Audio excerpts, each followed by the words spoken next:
हमारे सामने वाले नेताजी कहते हैं कि मैंने विधानसभा में तेजाजी का जयकारा लगा दिया। अरे भाई, आपने तो तेजाजी का जयकारा लगाया है, हमारे रेवा जी को भिजवा दो, ये तो नाच और दिखाए दे बटे।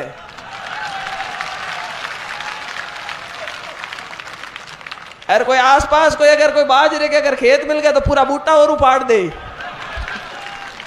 पहली बाई पचे भाई, अरे बे लुगाई।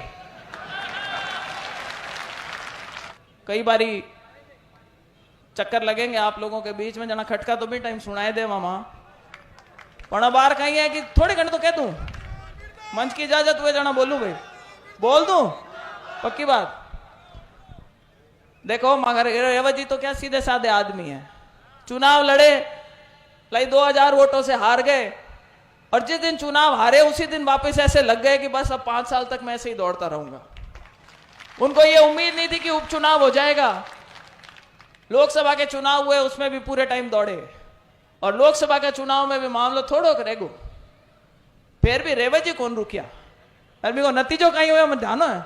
अब बार मैं सोशल मीडिया में एक पोस्ट देखी, मां के नेताजी कहीं आपने तेजाजी कंफ्यूज कर लियो, जड़ा बाकी जकी स्कॉर्पियो भी को नाम अगर चमचा जगह है लीलन राख दी, कि लीलन में एमआरएफ का नया टायर लगाया, कि भाई टायर इसलिए लगाने पड़ गए कि रेवत जी ने कोई तो मौका नहीं छोड़ा और कोई जागरण नहीं छोड़ा और कोई सभामणि नहीं छोड़ी, इतना रेवत जी घूमे कि नेताजी को पीछे पीछे घूमना पड़ गया। जनता का इतना जुड़ाव है रेवत जी का, और आज आप लोगों की भावनाएं देख करके पता चल रहा है कि भाई माहौल इस बार खींवसर में जोरदार है। जो पिछली बार 2000 वोटों की कमी रही थी उसको मुझे लगता है कम से कम 20,000 वोटों से अब की बार आप पूर्ति करेंगे।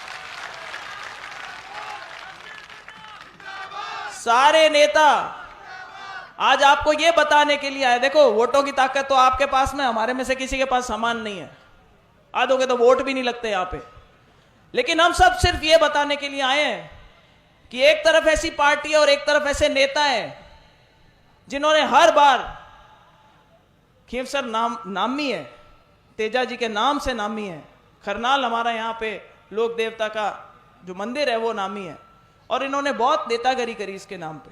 कभी ईंटों के मामले में बोल दिया, पहले तो बोला ईंट नकली है, और फिर इन लोगों के साथ में तालमेल बिठा लिया और हरियाणा तक गए प्रचार करने के लिए। वो बात और है कि हेलीकॉप्टर लेकर के 4 जिन विधानसभाओं में गए, चारों के चारों इनके जो कैंडिडेट जिनके समर्थन में गए जमानतें जब्त हुई थी उनकी, और वो कारण ये है कि जनता समझ गई, और जनता से पहले तो कहीं वहां का नेता समझ गया, बीजेपी का वो और भले कांग्रेस का वो। नेताजी कहीं करता कि हर बार एक गठबंधन कर रहा था, कोई चुनाव लड़ो, मारे हामी लड़ो, दूजा के हामी लड़ो, कहीं करता गठबंधन आता, 2 पार्टियां मिल भेड़ी उड़ चुनाव लड़ती। अब कल कहीं त्रिकोणीय संघर्ष हुई को जना और हुई रोचक हुई मुकाबलों में तो कहूं। और ये पहला ऐसा मौका है हम लोगों के बहुत लंबे समय में, जब भारतीय जनता पार्टी आज इतनी मजबूत स्थिति में, केंद्र में सरकार है, राजस्थान में सरकार है, और हम लोग, हमारे मुख्यमंत्री जी, हमारे नेता, हमारे मंत्री सिर्फ इसी आपको आश्वासन देने के लिए आए हैं कि आज रेवत राम जी अकेले नहीं है। भारतीय जनता पार्टी हिंदुस्तान की क्या, दुनिया की सबसे बड़ी पार्टी है, और एक पूरी व्यवस्था होती है, एक पूरी सरकार का भार उनके पीछे होगा। जिस दिन आप उनको जिता करके विधानसभा में भेजोगे, हमारे सामने वाले नेताजी कहते हैं कि मैंने विधानसभा में तेजाजी का जयकारा लगा दिया। अरे भाई, आपने तो तेजाजी का जयकारा लगाया है, हमारे रेवा जी को भिजवा दो, ये तो नाच और दिखाए दे बटे।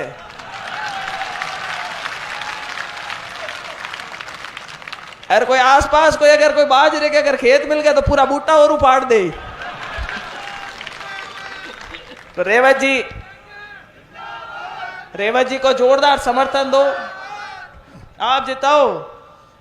जिन्होंने पहले बोला परिवारवाद, अरे परिवारवाद पहली बाई पचे भाई, अरे बे लुगाई। और कल हम घर पे बैठे थे, सारे सरपंच आए हुए थे, रेवत जी बैठे थे, तब तक कैंडिडेट अनाउंस नहीं किया था, तो सब लोग कयास लगा रहे थे कि सर नेताजी ने भाषण दिया है कि अब की बार जहर का घूंट पीना पड़ सकता है। तो सब लोगों को आस बंदी के 2,90,000 वोटर है खींवसर में, भाई अब कल हो सके नेताजी कोई कार्यकर्ता नहीं टिकट दे देवे, जितना में नाम आएगो कनिका जी को नाम आयो। और नाम आयो जना लोग क्यों कि सब तो कहता जहर को घूट पीड़ो पड़ी। मैंने कहा तो नारायण जी ने पायो है, जहर का घूट तो नारायण जी के लिए था जिनको पीना पड़ा। कनिका जी बन के आई। कनिका जी के कल मैंने देखा प्रेस वार्ता हुई। कनिका जी ने बैठ करके प्रेस से संबोधित होते हुए बोला कि मैं महिला सशक्तिकरण के लिए काम करूंगी। हमने कहा भाई शुरुआत घर से करो।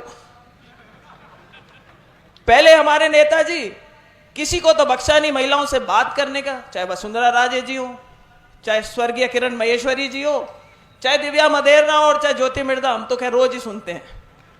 तो पहले तो बोलचाल अपनी भाषा सुधारनी पड़ेगी। वैसे फर्क भी आया है, नेताजी आजकल भाषा अलग बोलते हैं, भाषण सब भी हो गए। अभी परसों आए जब भाषण में क्या कह रहे थे, वहां पे अपने लोगों को इकट्ठा किया, जब बोले भाई हेलमेट लगा के चलना, फंस सकते हो।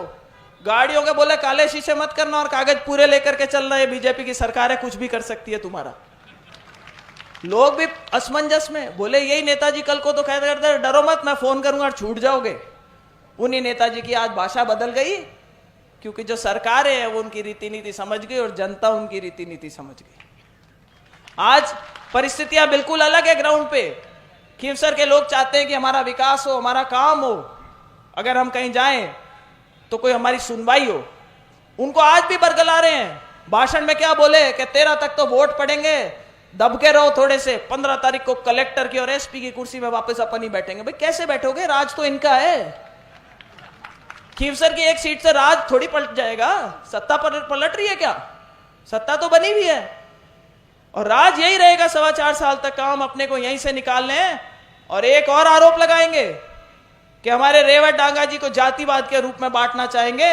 रेवत डांगा जी का मैं कहना चाहूंगी किसान वर्ग के हैं, अपने समाज से आते हैं। किसी को 36 कौम का हमें सहयोग चाहिए जीतने के लिए। और अगर किसी के कोई बढ़त हो तो भाई उनके बट निकालने मत पहुंच जाना। लाई बड़ा आदमी है, 2 चुनाव लड़ने के, दूसरे चुनाव लड़ रहे, खर्चा भी होता है पहले चुनाव में। चुनाव लड़े, हार गए, बहुत थोड़े कम वोटों से हार गए, नींद 2-2 घंटे लेकर के निकाला, इन्होंने काम चलाया है। तो भाई अब की बार अगर कोई गिले शिकवे छोटे बड़े हो तो मैं कहूंगी कि हाथ जोड़ करके निवेदन है। मैं अपनी तरफ से सिर्फ इतना ही कहना चाहती हूं कि मैं तो भाई रेवत डांगा जी का नहीं मानती, मैं तो ये मानती हूं ये मेरा ही चुनाव है। ज्योति मिर्धा यही सोच करके चुनाव लड़ेगी कि वही रेवत डांगा है।